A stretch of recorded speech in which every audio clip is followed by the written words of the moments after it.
सबसे पहला साइन लो टेस्टोस्टेरोन का है कि तुम पे फैट बहुत जल्दी चढ़ जाता है। तुम ज़रा सा खाना खाते हो और तुम्हारा फैट बहुत ज़्यादा दिखने लग जाता है। बाकी तुम अपने दूसरे दोस्तों को देखोगे तो उनका फैट इतना जल्दी चढ़ता नहीं है।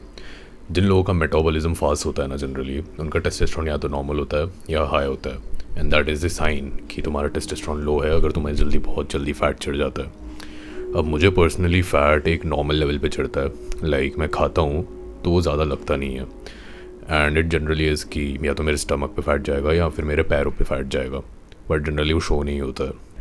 और दूसरी चीज़ हो गई कि तुम्हारे अंदर अब वो मेल एग्रेशन रहा नहीं है। तुम कितनी भी कोशिश कर रहे हो, तुम्हारे अंदर वो कॉम्पिटिटिवनेस नहीं आती कि तुम्हें अपने दूसरे दोस्तों से आगे निकलना है। अगर तुम्हारे बहुत सारे लोग पंजा लड़ा रहे होंगे तुम्हारे दोस्त, तो तुम्हारा मन ही नहीं करेगा कम्पीट करने का, क्योंकि तुम्हें लगेगा कि तुम हार जाओगे and you do not have that strength, या तुम्हें कॉम्पिटिशन बहुत ही वेस्ट लगने लगेगा। And that is the sign of low testosterone. एक नॉर्मल मेल के अंदर वो एक एग्रेशन होता है दूसरे लोगों से आगे निकलने का, और तुम्हें ऐसा लगता है कि तुम्हारे अंदर अब वो नहीं रहा, then you have very low testosterone. तीसरी चीज़ होगी कि तुम्हें डोमिनेंस दिखाना पसंद नहीं है। अगर सामने वाली लड़की तुम्हें डरा रही है ज़्यादा, तो तुम चुप हो जाओगे, तुम उसके अगेंस्ट कुछ नहीं बोलोगे। Basically you are a yes man in all of your relationship dynamics. और मैं इसमें तुम्हारे दोस्तों की बात नहीं कर रहा, क्योंकि दोस्तों के सामने बोलना बहुत आसान होता है, but I am talking about strangers. तुम स्ट्रेंजर्स से बहुत ही दब के बात करते हो, तुम्हारे अंदर एक वॉइस नहीं है, तुम लोगों को बोलते नहीं हो कि what you want, and that is the sign of low testosterone. चौथी चीज़ हो गई कि तुम्हारी आवाज़ बहुत ही ज़्यादा लड़कियों जैसी हो गई है, या फिर even more thrill than females have. तुम ये देखोगे कि तुम्हारी आवाज़ बिल्कुल भी मैनली साउंड नहीं करती, it's almost as if a girl is talking on the phone.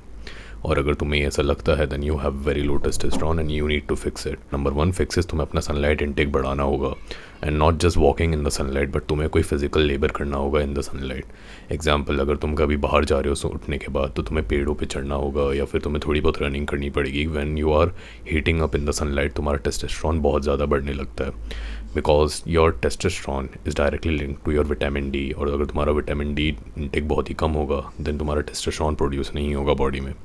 Number second thing is your sleep. अगर तुम अच्छे से नहीं सो पा रहे हो, then you have low testosterone, क्योंकि तुम्हारा मैक्सिमम टेस्टोस्टेरोन स्लीप के ड्यूरिंग ही प्रोड्यूस होता है। अगर तुम बिल्कुल नहीं सो रहे हो, 4-6 घंटे की नींद ले रहे हो, then you have little to no testosterone bro, because तुम्हारा टेस्टोस्टेरोन प्रोड्यूस ही नहीं होगा, तुम्हारी बॉडी को इनफ रेस्ट नहीं मिल रहा है। The third thing would be lifting heavy. तुम्हें अपने लिफ्ट्स को हैवी बनाना पड़ेगा, and they should be compound. अगर तुम आइसोलेशन मूवमेंट्स बहुत ज़्यादा कर रहे हो, then you are nowhere near to get the testosterone जो तुम एक कंपाउंड लिफ्ट से ले सकते हो, बिकॉज तुम्हारी ओवरऑल बॉडी उसमें ट्रेन हो रही है, तुम्हारी ओवरऑल बॉडी पे वो वेट आ रहा है।